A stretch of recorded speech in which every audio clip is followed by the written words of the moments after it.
assignment. Well, all eyes were on Syria this week and its stockpile of chemical weapons. Yet a chorus of voices is rising up from Syria's Christians. They warn that Christianity could become non-existent in Syria if militant Islamists seize control of the country. CBN's Gary Lane talked with a U.S. missionary fresh from meetings with Syrian church leaders in the region. Joining us from the Voice of the Martyrs is Todd Nettleton. He's fresh back from the Middle East. Todd, you met with some Syrian pastors. What did they tell you? There's sort of good news and bad news. The good news is that the church is growing. The faith of our Christian brothers and sisters is being strengthened. The bad news is there's persecution. It's coming with a cost, and there's kidnappings, there's people being taken for ransom, there's people being killed. So the level of persecution is very high, but at the same time, the church is growing.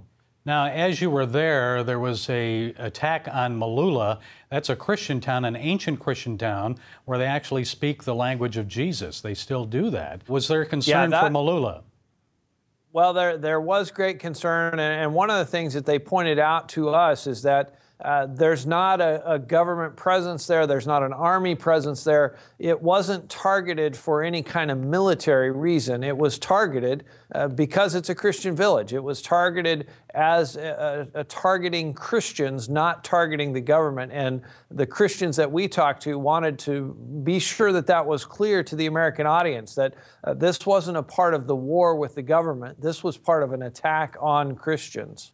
Okay, now we know that many of the Christians and probably some of the pastors that you met with are very concerned that about half of all rebel fighters are militants. They're jihadists, and some of them even part of al-Qaeda or affiliated with al-Qaeda. What are their concerns about the future if these guys come to power? So they don't call them freedom fighters. They don't call them rebels. They use the word terrorists. And so when they think about the rebels taking control of the whole country, they know that will mean more intense persecution and more martyrdoms of Christians in Syria. As we talk about Syria, you know, as Americans, we like the good guy and the bad guy story, and the good guys wear white hats and the bad guys wear black hats. Well, in Syria, there aren't any guys wearing white hats. There aren't any good guys. It's just a level of who's going to be worse for the Christians. And the Christians there, the Assad government has tolerated them. There has been a certain level of freedom. What we heard when we were there is that right now the Assad government is so worried about the war, they're so worried about the rebels,